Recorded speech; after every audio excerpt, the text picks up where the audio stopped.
There's a lot of factors that go into exercise selection, and it's hard to know which exercises you should choose sometimes.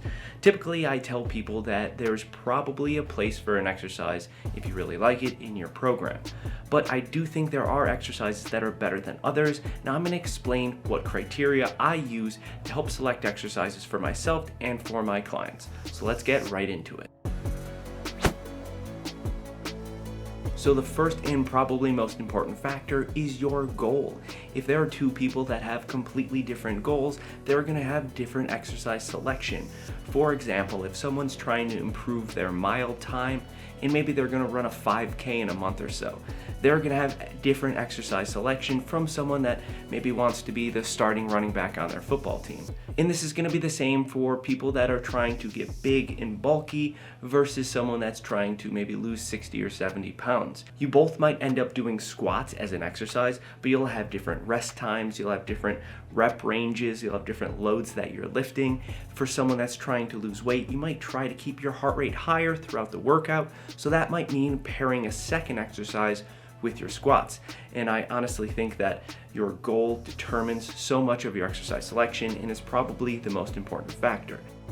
The second factor I use is experience. When looking at two clients like what we have on screen here, let's say we have client number 1 who's only been working out for 2 or 3 weeks, and then client number 2 has been training for 3 years. I'll probably start client number 1 off with some of the most basic movements, whereas client number 2 doesn't necessarily need more complex exercises, but they probably have better neuromuscular control, to whereas I can give them a larger range of different movements. And this leads us into my third point here.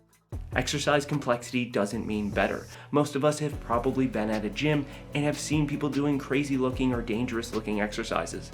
This doesn't correlate to your gains. And I'm going to show a chart here. This is made by top scientists all around the world. And I know what you're thinking. This is probably just something I threw together on Canva last minute for the video, and you could be right.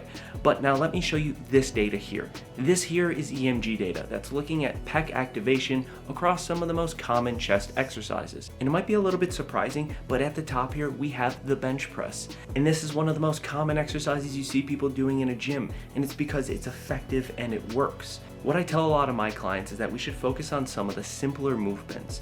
When we get better at those movements, we can introduce more progressive overload, so we can adjust the number of sets that we do, the rep ranges that we do, the intensity at which we're lifting at. From there, that progressive overload will be the main driver that will help you with your success in your fitness journey. And the last factor I want to add in is do exercises that you enjoy. If you enjoy swimming or hiking, do some swimming and hiking. If you enjoy doing tons of bicep curls and bench press, well, do some bicep curls and bench press.